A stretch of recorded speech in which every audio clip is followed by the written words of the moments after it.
Okay, people, let me get into this video. I want to talk about last night's Monday Night RAW.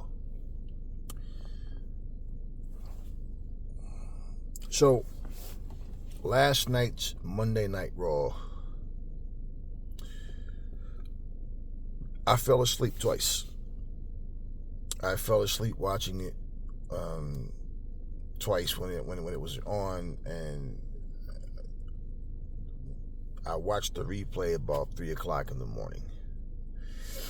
And I sat there and I said, okay, I can't even pick a point to leave off from, to go back to or whatever, because I don't really, I remember bits and pieces. It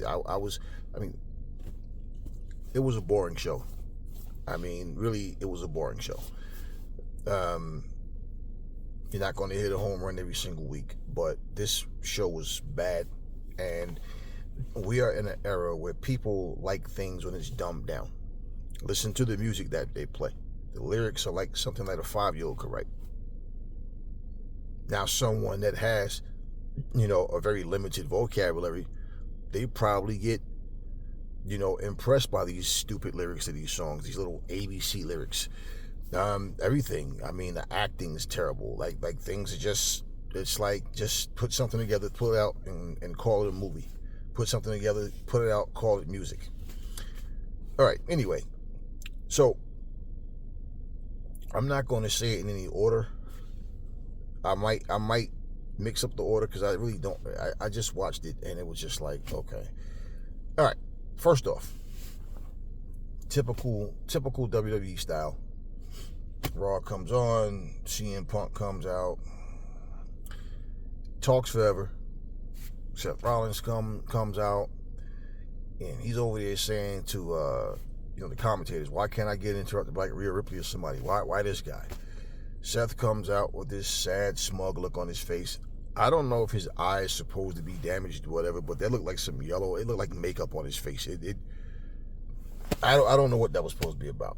He comes in there and he's, like he's depressed because he lost to CM Punk. Like he said, I've lost matches before, but losing to CM Punk was the worst loss of his career.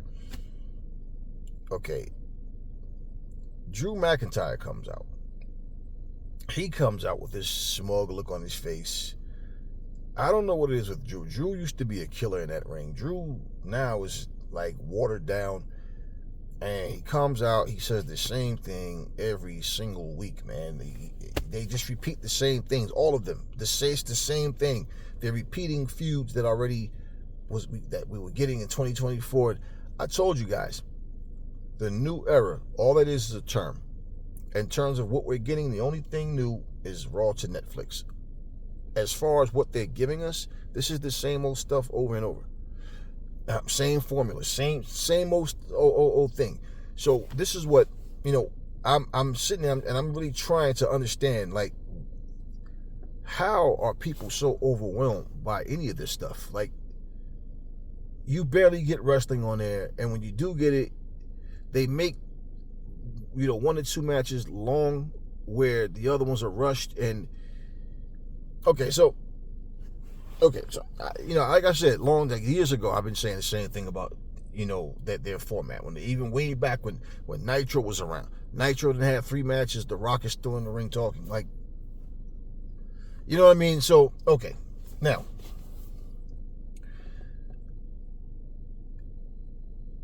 for people that always talk about, I'm here for the story. The thing about it is, it's like a lot of people don't even care if the story is stupid. It's just a story. Let me give you an example.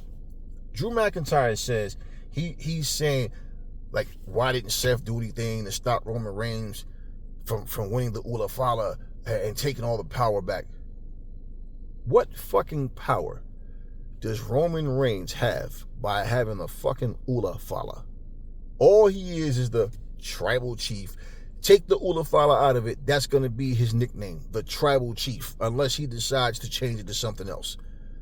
Okay, so only thing he is, and it sounds stupid to even call him the tribal chief. Why? Because none of them are on the same team. You understand what I'm saying? Like, in other words, he has Jay with him and Jimmy is with him. But the rest of the family is all broken up. So it's like when you have and I'm not talking about when they go home and all that. This is just a job. Okay. I'm saying they're not as stable. It's one thing. It's like if somebody said, if it was the type of thing where we're going to fight and the winner is going to be going to become the leader of, the bloodline or something like that. Cody Rhodes is the champ over there on SmackDown. What power does Roman Reigns have because he has a fucking Ula follow around his neck? So I'm listening, and it's like, okay, I'm following this story, and it's not. They're just saying a bunch of random shit, but okay. So of course you want to fight right now? Let's go. I knew it wasn't going to be a fight. I was hoping like, please don't let these three be like they're going to come out later and fight in a three-way. I really don't want to see these three in the ring again with each other. So what happens? Just like last week, and week before that, listen, here goes Drew McIntyre making it known he's going to be in the Rumble. Okay. Why is everybody making an announcement that they're going to be in the Rumble? You're going in the Rumble to win it, or are you solely going into the Royal Rumble for particular enemies? You understand what I mean? Everybody's an enemy at that point. You're trying to get rid of everybody. All right. Much of nothing. That segment was much of nothing.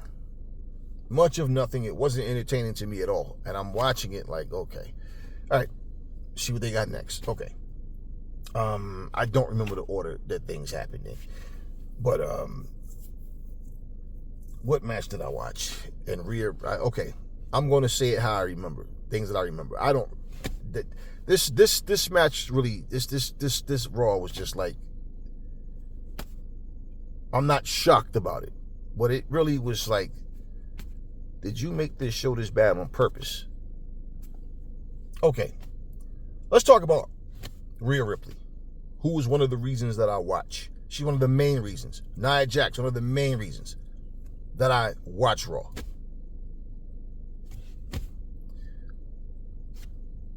Rhea comes out, dressed up, got her clothes. I'm like, okay, she's not wrestling tonight.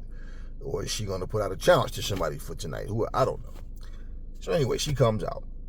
She's talking. Nia Jax comes out. And I'm saying, what the hell is Nia Jax doing here? Why? Why? She's on SmackDown. Why? Okay. Now, this whole thing about certain people being on Raw so the Raw crowd can see them, and whatever new people that's new to Raw might be watching it to familiarize their faces with them, because these are people that they're going to have headlining going forward or whatever. I don't know, man. I'm trying to make sense of this shit. Maybe it's something like that. But this is what their this is their typical style. So anyway, I'm saying, why is Nia Jax here? Why is every time someone, if you notice, every time a female get their hands on the title, they stick Nia Jax in there like she's the measuring stick or something. And I'm like, why? She's not even on Raw. And then, they have Bayley sitting out in the crowd. They have wrestlers sitting out in the crowd. You guys know AEW used to do that all the time. Have their guys, and I'm not talking about just through COVID, like just in general. They used to do that and have their wrestlers out in the audience or whatever. Okay, but anyway, she starts talking shit, and, Nia spots Bayley out in the audience, and she says something to Bayley. Bayley hops she hops over the rail.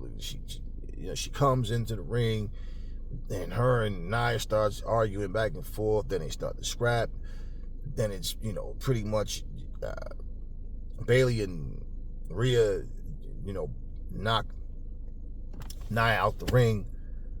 And, when the belt was on the floor, Rhea went to pick it up. And Bayley went down to pick it up like she was going to hand it to her, but she kind of gave this little sneaky look at the belt.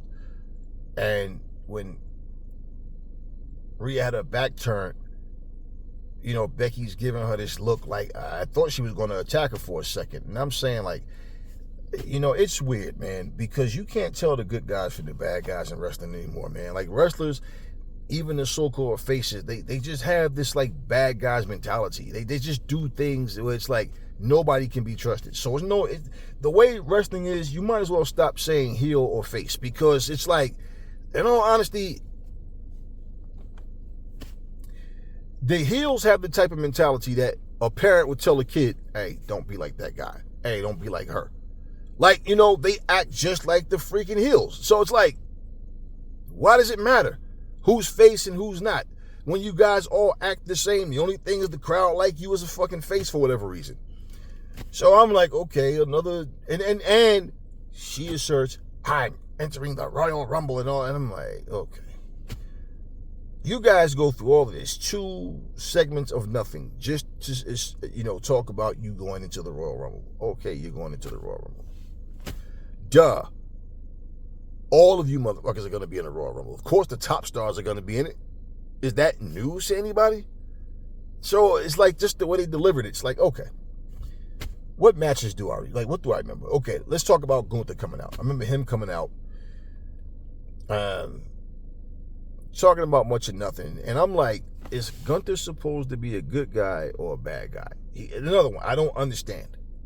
I just don't understand. He comes out this suit on, and Jey Uso comes out there, and he's doing his little yeet shit, whatever, as usual.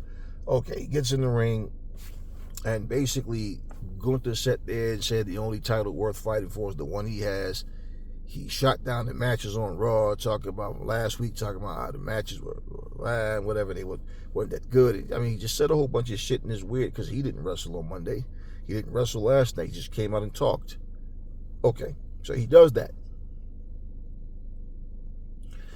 Jey Uso tells him, I heard you say you want people to care about the title or whatever. He said that, whatever. And then he's telling him that he wants a shot and that he respects the title and he wants his shot. Now, Gunther tells him that he's not ready. He was a great tag team wrestler. He's been watching him. And I know what you can and can't do, and you're not ready for this type of, like, basically he's not ready for Gunther. Yeah, Jey Uso standing with this stupid look in his face like a big overgrown child, man. Like, he doesn't, like, he's doubting himself. He doesn't know what to think. Like, then he starts talking about how, yeah, he was afraid to jump out there on his own at first. He was been a part of a tag team and this and that. And, okay. So they're supposed to wrestle on Saturday night's main event, whether it's this week or next week or whatever the hell it is. All right. Now, my thing is, Jey Uso is going to either lose that match, okay, want a DQ or something, like he's either going to lose the match or maybe he wins the match with like a DQ or some type of something, because he's already announced for the Royal Rumble. I really don't see how you're gonna, like, that would be, like, you're gonna take a champion and put him in the Royal Rumble. No, right? So either he's gonna win by DQ or something, or he's gonna lose. So, things like that, you gotta, like, this. See, here's my thing, and why I'm pointing these things out. I listen to people like Eric Bischoff and the dude with the beard. I always forget that. Zeb Cole, whatever. I always forget this motherfucker's name. Y'all know, little hairy face motherfucker. We are the people, that guy. And I listen to them sit there and suck off the WWE. Like, they always, like as if everything they do is just so perfect. And I'm just like, I'm not into ass kissing. But at the end of the day, how do you not understand this? How do you not understand bad storytelling? No, we know why Eric Bischoff sucks them off so much, because you see Eric Bischoff pop up on their shows. That's their opportunists. Zeb Coulter, whatever his name is. All these guys, Bully Ray and them, all these guys, them come running back, popping up. This is why they sit there and act like they can do no wrong. And I'm saying, if any other company had those same exact storylines, if those same wrestlers was in a different company doing those same exact storylines, people would be all over that shit. This shit is boring. It's this, is that. Because at the end of the day, it's like, it's the same old. And they're doing nothing different. They're just in a position of, hey, they're established. They're the biggest wrestling company in the world. But at the same time, it's like they get complacent with this same format. It's the same thing. And all of these feuds are from last year. All right.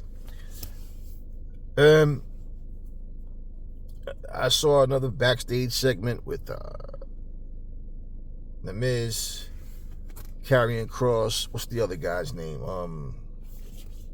Beard guy. The guy that they brought in as a Sami Zayn. And they're going back and forth. Karrion Kross is saying that obviously they're going, him and I'll get to them in a minute. Him and the Wyatt Six are going to SmackDown. And if he finds out that he has anything to do with it, this, that, okay, whatever. So Sami Zayn and The Miz wrestle.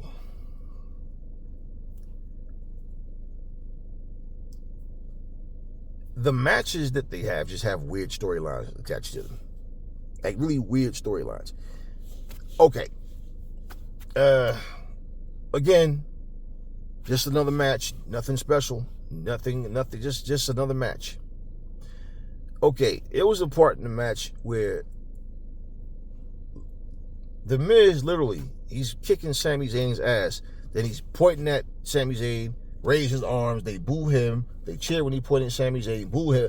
And he does this so long to where Sami Zayn just gets up off the ropes and starts kicking his ass. And I'm just sitting here like, I always said this, and I'm going to say it again. And this is why, you know, when I look at storytelling, and I'm like, I told you guys, I'm not into long-term stories. I never, because they're never compelling. They're not interesting. They have to, if they can do something interesting, and it's really like, oh, this was a good, okay, but like, that's all subjective with people, and people seem to just be attracted to kiddie shit, man, like childish shit.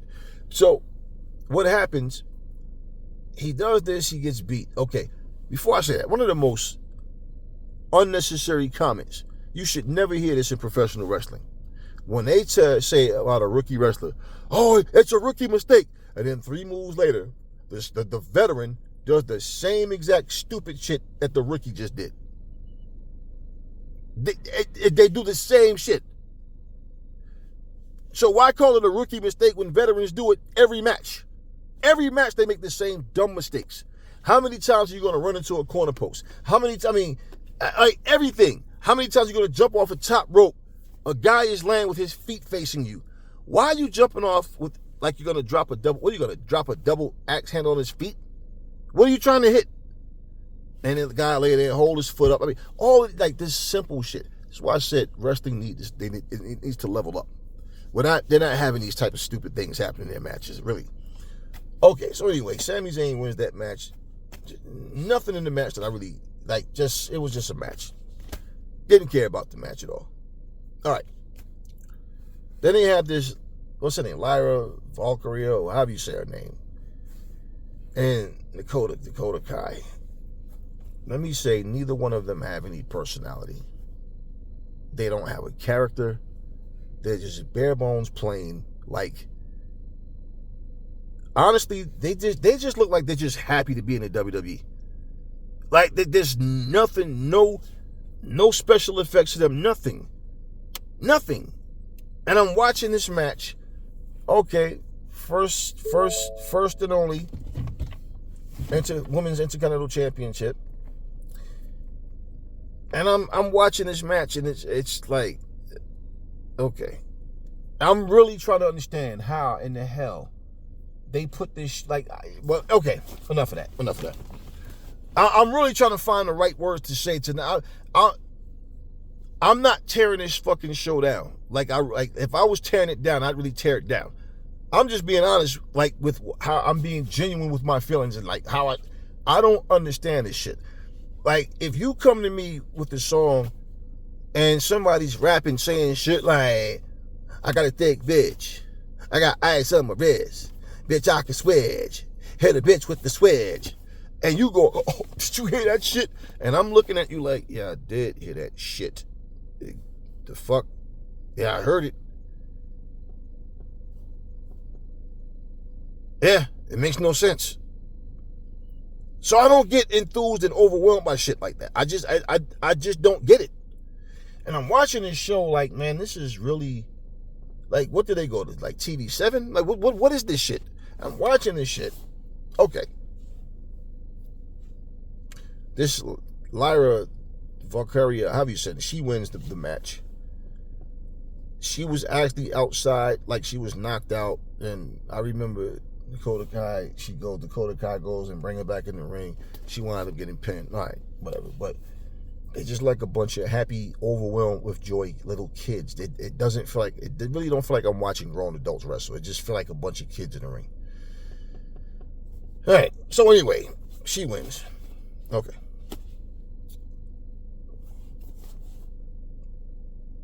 The fact that the main event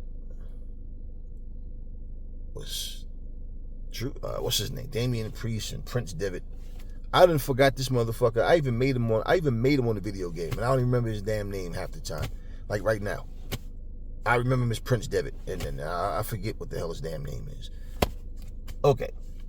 Another feud from 2024. It's like, bro, when? Like what? There's nothing new happening. Here's my thing. Somebody got to wrestle. I get it, yeah. But there was no need for Damian Priest and Prince Devitt to fight. Like, for what? I mean, like, what did they solve? It was a street fight. The match had its spots where things happened, like him, he power drive Prince Devitt to a table off a platform. They put him up there on the damn gurney, put the neck bracement on. He runs up there, snatches him off, brings him back to the ring, starts beating him up again, and he wins the match. I don't understand what the hell Carlito is even, like, why is Carlito even back in the WWE? What did they bring him back to do? All he does is comes out and he always gets involved with like double teaming somebody and gets his ass kicked. He's like useless. What does Dominic Mysterio do? What does he do? He just walks out to the ring as a fucking valet and just get booed. He barely ever wrestles. I don't understand what the hell these people are doing. Like I just don't understand. Like, a guy like Don Callis getting booed out the building and coming out. Okay, he's a manager.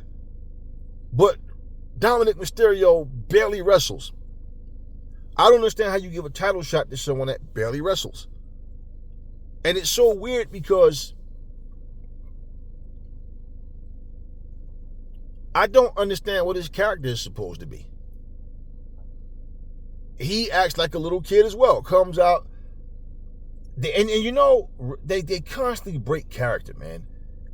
These guys, everybody's walking around just smiling. Like, what are you, happy that you're on Netflix? Like, man, play your character. It's a weird situation. It really is. I don't understand like that whole situation, man. They went from the Judgment Day to being like this group that they're part of. Now, it's a joke, man. It's a joke. It's laughable. It's a straight up joke. And I'm just like trying to understand, how is this shit entertaining?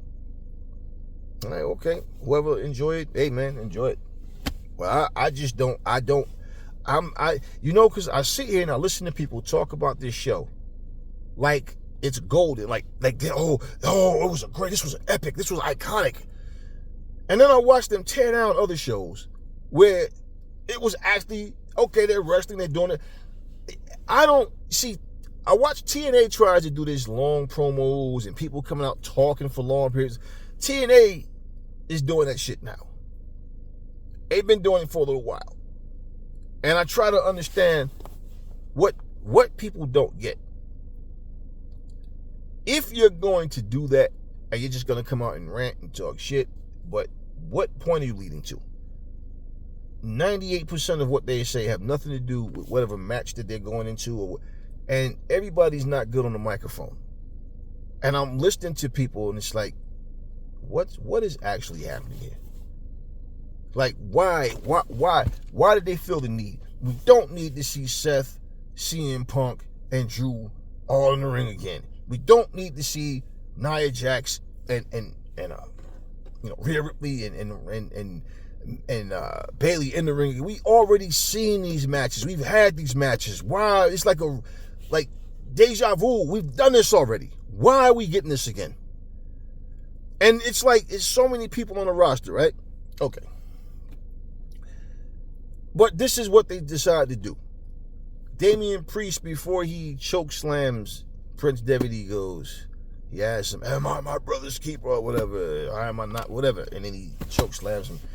And I'm like, is the WWE like trying to force him on us to be like the new Undertaker or something? Because, I mean, this is the loudest I've heard him get a cheer in a while. I've heard this type of cheer when him and Rhea teamed up and fought off their little group that they had. And, you know, back in the day when him and Miz was wrestling, remember the episode where they got eaten alive by zombies? Yeah, that shit. Yeah, that around that time, like when he had the United States Championship or whatever, and they were cheering for him and stuff. But you know, but like he's been dry, man. And honestly, when Bayley speaks, if you notice, Bayley's sitting out there in the audience. When Bayley gets like no real ovation, man, it's like, and you know that she's been there for a while. It's just like they're just tired of Bayley. It's like 1 minute she's a face, 1 minute she's a heel, 1 minute she's back and forth with this shit. I've been telling you guys, it's too much of the same things over and over. Heel turns only feel special when it catches you off guard. Now it's just like when it happens, you almost, you know, sometimes it can get, you know, it's pulled off, but usually with heel turns, you can feel it brewing. Okay. And I'm just looking, I'm adding all this stuff up, and I'm like, so Damian Priest and Prince Devitt was, you know, every time I see this dude, man, Prince Devitt, he's getting his ass kicked. And even when he wins, it's always like a match that's leading to a match that he's going to have, and he'll lose that match. I don't know why they took his demon character away, but anyway, and it's weird, I really can't remember this motherfucker's name right now. And I guess I made him on the damn game, but I can't even remember his name right now. But this was a very uneventful Raw. Okay. Now, to what I really want to talk about. I didn't want to talk about just him, and this is going to, like, so Penta makes his debut. Him and Chad Gable. Chad Gable is the head of his stable. And once again, Ivy Nile is just in denial. They keep her in these little stupid stables, and she's another one. She'll wrestle somebody that's not that good. She'll get a win, then she'll lose. Then you don't see her. Then they're just bouncing her around from stable. Like she's, you know, it's weird because Chad Gable is a good wrestler. They do the "you suck" chant when he comes out because he's like the, you know, the new version of Kurt Angle. And I'm just looking at him and I'm like, okay, every time I see Chad Gable, he's losing. So it's unfortunate that they put him in there against Penta in his first fight, because if Penta loses, then that's like you just killed Penta's career. At least his WWE run, if you do that. Okay, so that means Chad Gable has to lose. And I'm going to tell you, I feel like it would have been wiser if Penta would have looked much stronger than he did.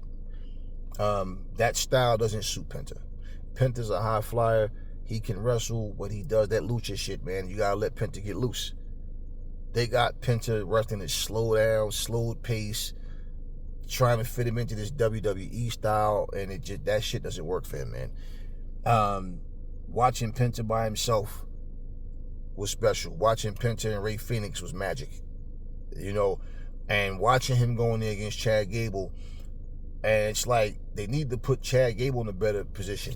And this is why I respect when a company goes to a city and they'll have jobbers come out. They'll get cheered because they're from that city that they go into, right? This is what you do. Real simple. Because now when you have a squash match, guess what? Your wrestlers, whoever the winner is, can look super strong. Because they can go in and demolish, and a lot of times you might get a 2-on-1 type of situation. Penta should have shined. Now, the 2 botch moves, I mean, shit happens. You know, like I said, you're not going to hit a home run every time. Things do happen. What he was trying to do, you know, when he does that handstand and he wraps his puts his like foot on your shoulders, and you hold on, and then he pulls you over, and he jumps up and rolls it into a double stomp. That's what he was trying to do, but he fucked it up. and he lost his balance. So then he tried to turn that into a springboard off the bottom rope into a leg drop, and he barely got it done with that. I mean, the leg drop was no different from if I just took my arm and went. It was that soft. So I saw that. He know he fucked up. Then he starts, and the crowd didn't boo him. They hey man. And he got a nice reception when he came out. Now, it's not like his career is over because of that, but that match was garbage. That match was hot garbage. When the garbage truck is driving down the street and that damn liquid is coming from the back and it smells up the street, and that's what that match was. That match was garbage. That style, that match, those two didn't complement each other in the ring. That style didn't, the pace of that match didn't fit either one of them. And, Penta got the win. But I'm going to say this, and, I mean this. When you start, like for people, because I'm not into this, AEW got another one from WWE, WWE got one from AEW, TNA. But when you start making these comparisons, and you start, bragging because one wrestler left a company and came to another, okay, are you just going to get the wrestler there just to say, I got him, but then you're not going to do anything with them? Penta deserved better than that, man. That was a trash match. I mean, he fucked up the botch move, but I mean, the match itself was just garbage, man. It was just so uneventful. And when I was watching it, it was like, okay, all right. He's not quite as agile as Ray Phoenix or like the Commander, but imagine the Commander wrestling the match. This is one thing that happens with these luchadors when they go to the WWE. All they are is acrobats, stuntmen. That's how they're seen. Like, they'll have them do all of this fabulous shit. The crowd goes nuts, but every time it's a high-profile match, they lose. They put them in these storylines to keep them away from titles.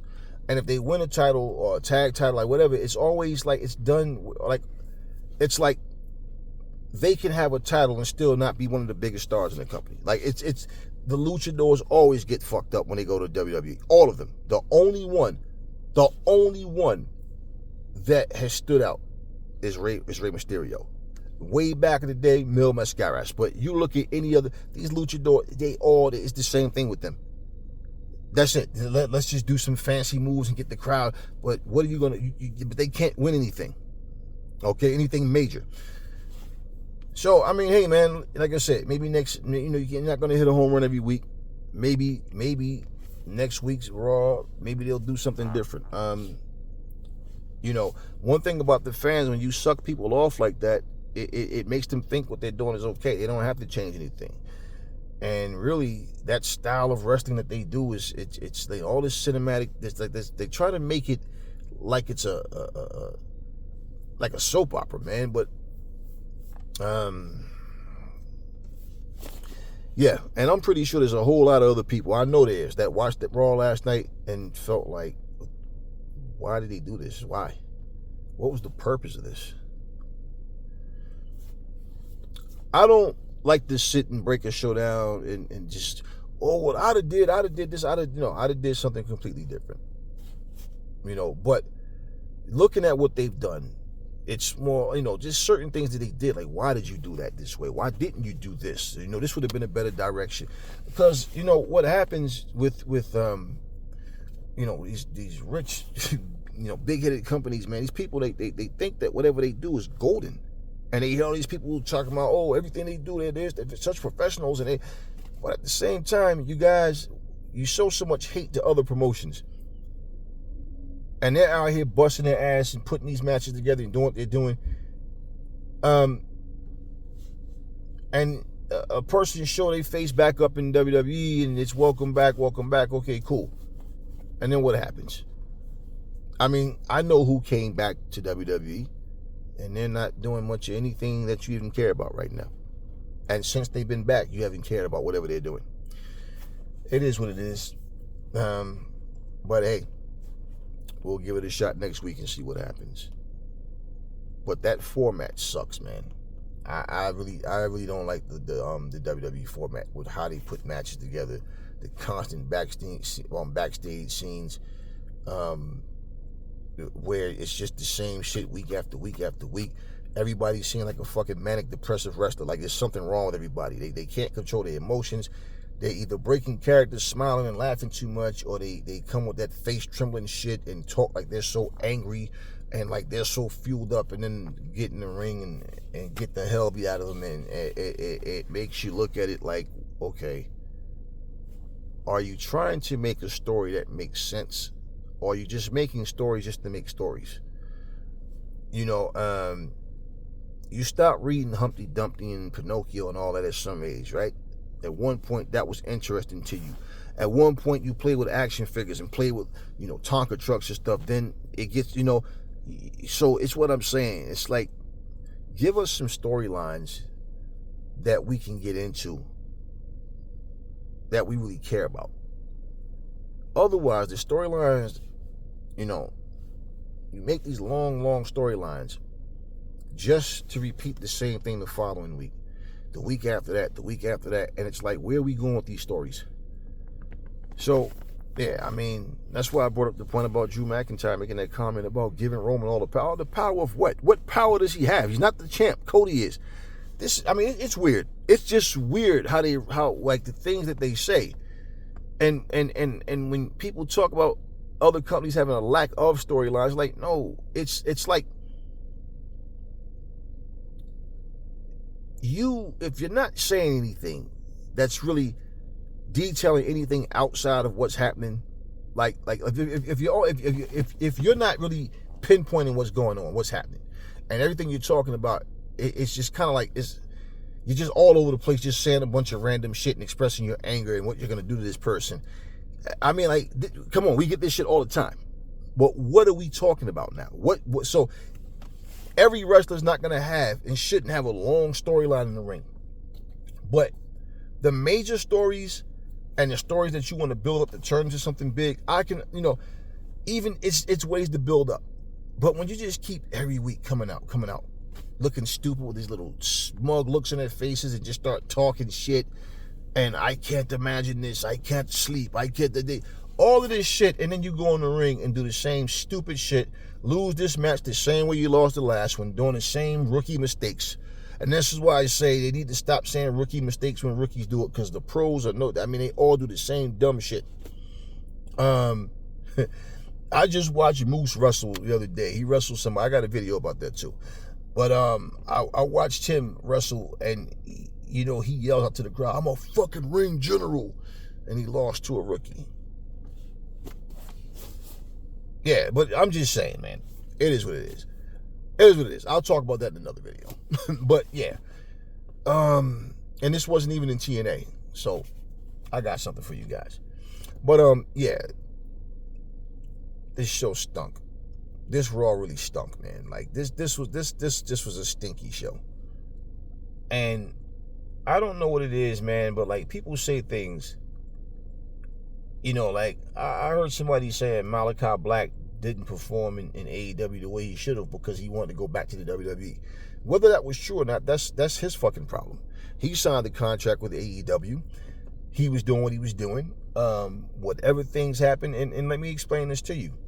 If I am in charge of a company and I got a guy acting like, you know, I'm seeing he's not giving me his best, I'm going to take him off TV. What am I going to do? Have this motherfucker in here beating my top guys and giving people, you know, top guys a run for their money? I'm putting him in all these great situations, though, just to have him leave? Nah. If I see you're not performing properly and I'm getting attitude from you, hey, you know what? So be it. And listen, let me say this. I can say this in this video, I might as well. I read an article where people were saying that they were glad that Malachi Black was leaving, that he basically has a shitty attitude. He doesn't like to put people over, and like everything is about him. Now, this is the article I read, and that when they were interviewing, you know, just different people in AEW, like, you know, how you feel about Malachi Black leaving, and a lot of people, they said a lot of people were like, hey, good. So, hey, just saying. And you know, like I know, so many people, the majority, when they leave the WWE, they leave on bad terms. But when their contract is up, like I said, they'll go somewhere, reinvent themselves, and then here comes WWE, hey man, want to bring you back in. They just accept whatever, okay, and they come back. It is what it is. But yeah, man, this is just not a good show. Like, typical stuff, nothing new. Same old format. I don't know what it's going to take, how many times that, we got to see Nia Jax, Rhea, and Bayley in the ring together. And like I told you, Nia, Rhea, Bianca, Jade, AJ Styles, like there's these people are the reasons that I watch WWE. But at the same time, it's like, what are we doing, man? Do you know how, like, it's like every time, like, someone gets a title, a woman gets a title, and all of a sudden you expect Nia Jax to come out, and it's just like every time, here comes Nia Jax. Last night I was tired. I woke up, when I finally got up, I was up, but I kept falling asleep. Just the show, I wasn't sleepy. When I sat down, I didn't feel sleepy. That happens though. You feel fine. You sit down, and all of a sudden you're out. But I'm watching this show, and it's like, I'm like, no, this show is just bad. This show is just bad. It just was bad, man. It was nothing going on, and it is what it is, man. But hey, hopefully Damian Priest and Prince Devitt is done with their beef. Hopefully this solved it. This is over. I know the bloodline is not done. I just know it's not done. Something else will happen. All of these feuds that came from back. Oh yeah, Sheamus. I forget this guy, Ludwig something, the little skinny motherfucker, kind of cut up, but he fights this little guy, beats him. Braun Breaker's in the audience. This confrontation is like, Braun was there, last Monday. He was there last night. He didn't wrestle, okay.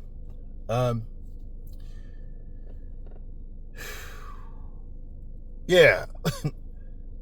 And I'm looking at this match like Sheamus was beefing with this little guy way back.